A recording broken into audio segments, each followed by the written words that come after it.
Un amour de lutin de Nathalie Sommers et Lydie Baron aux éditions Les 400 coups. Un amour de lutin. Billing, billing, billing. Quenotte sursaute. La piécette qu'elle vient de cacher sous l'oreiller d'une fillette serait-elle tombée? La petite souris décide de retourner dans la chambre. Quand elle arrive, la porte est ouverte.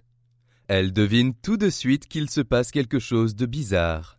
Elle se met à courir et... Badaboum! Elle percute un drôle de lutin qui sortait en faisant rouler sa pièce. Il se retrouve sur les fesses, tandis que le disque doré continue son chemin. « Ouille !» gémit le lutin en se frottant le front. Mais vite, il se relève et repart.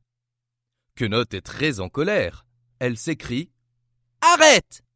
Mais le lutin s'en fiche bien. Il a de nouveau son butin entre les mains. Quenotte le rejoint en protestant. « Voleur! Cette pièce appartient à la fillette !» Le lutin lui tire la langue et réplique. « Moi, j'en ai plus besoin !» Mais la petite souris ne se laisse pas faire. Elle agrippe le disque d'or pour le récupérer. Chacun tire, tire, tire. Quenotte finit par gagner. « Youpi !» s'écrie-t-elle. Alors le lutin s'effondre en pleurant très fort. Surprise, Quenotte le regarde mieux et s'exclame. « Je te reconnais! Tu es un lutin de Noël! Que fais-tu dans cette maison ?»« J'étais envoyé par le Père Noël pour voir si les enfants étaient sages, » explique le petit bonhomme. « Et comme un nigaud, je me suis fait attraper. Mais je me suis bien vengé. Depuis que je suis là, j'ai fait des trous dans une bassine, des nœuds aux chaussettes et mis du sucre dans la salière. » Quenotte sait que les lutins ne travaillent que lorsque les gens dorment. Ils se figent quand on les regarde. Et ils adorent faire des bêtises. « Pourquoi donc as-tu besoin de ma pièce ?» interroge-t-elle. « Pour Patchouli !» répond le lutin en reniflant. « Depuis que je l'ai vu, je ne veux plus repartir. »« Patchouli ? Qui est Patchouli ?» Le lutin bondit sur ses pieds et entraîne Quenotte jusqu'au salon. Elle y découvre une belle poupée en chiffon qui trône sur un fauteuil. « Voici Patchouli, jolie, jolie !» Le petit bonhomme lui prend la main, mais la poupée ne réagit pas. « Tu vois, pleurniche-t-il, elle ne me regarde même pas.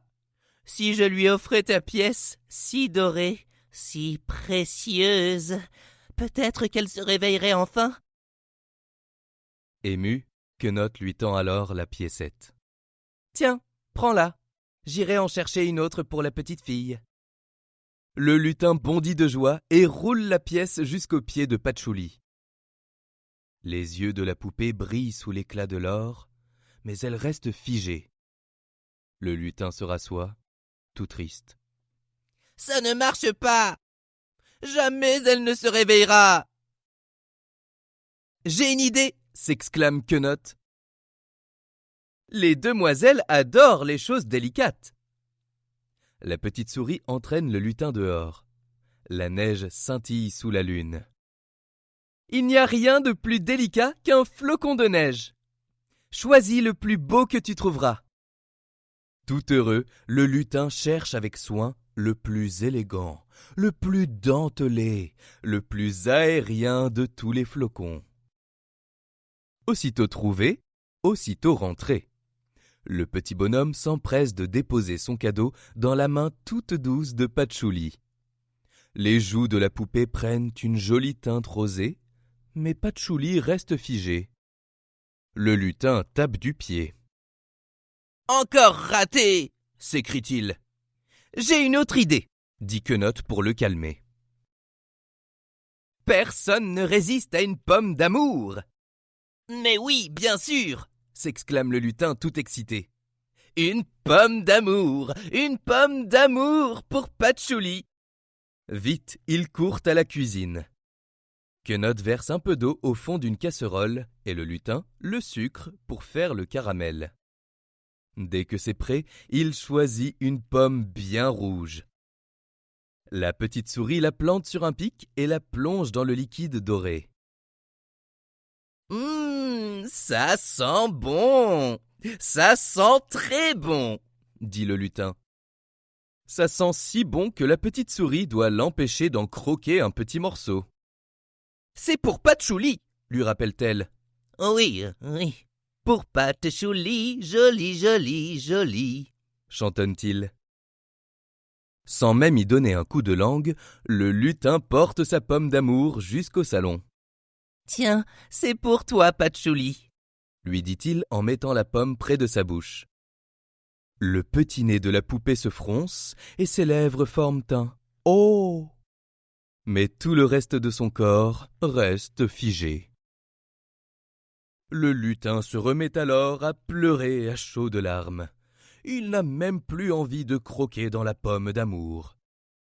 Elle ne m'aimera jamais, hoquette-t-il. Quenotte est très ennuyée. Elle ne sait plus comment aider le petit bonhomme. Elle se demande bien pourquoi cette poupée ne se réveille pas. Mais soudain, elle comprend. Ce qu'il faut à Patchouli, c'est un cadeau qui soit à la fois plus précieux que l'or, plus délicat qu'un flocon de neige et plus délicieux qu'une pomme d'amour. Le lutin la regarde, découragé. S'il lui faut tout ça à la fois, on ne trouvera jamais. Mais si, déclare Quenotte, et je sais ce que c'est. Ah oui?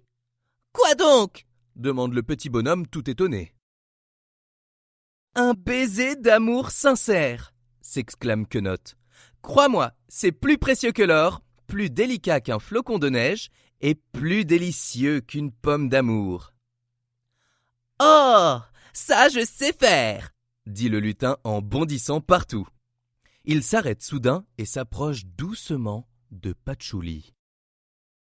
Il faut y mettre tout ton cœur, rappelle Quenotte. Le lutin hoche la tête et ôte son bonnet. Lentement, il se penche pour déposer le plus précieux, le plus délicat, le plus délicieux des baisers sur la joue de la jolie poupée. Alors, les yeux de Patchouli se mettent à briller, ses joues se teintent de rosée et son nez est tout froncé. Puis sa bouche fait un « Oh !» et elle soupire de plaisir. « Enfin, me voilà éveillée !» dit-elle en souriant. « Et c'est grâce à toi, mignon petit lutin !»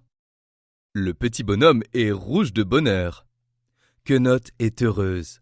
Ces deux-là n'ont plus besoin d'elle désormais. Comme une rose de Noël, l'amour va s'épanouir entre eux. Discrètement, elle récupère la piécette. Quittant le salon à pas de souris, elle retourne à la chambre. Avec douceur, elle glisse le disque d'or sous le petit oreiller sur lequel repose, endormie, une autre jolie poupée.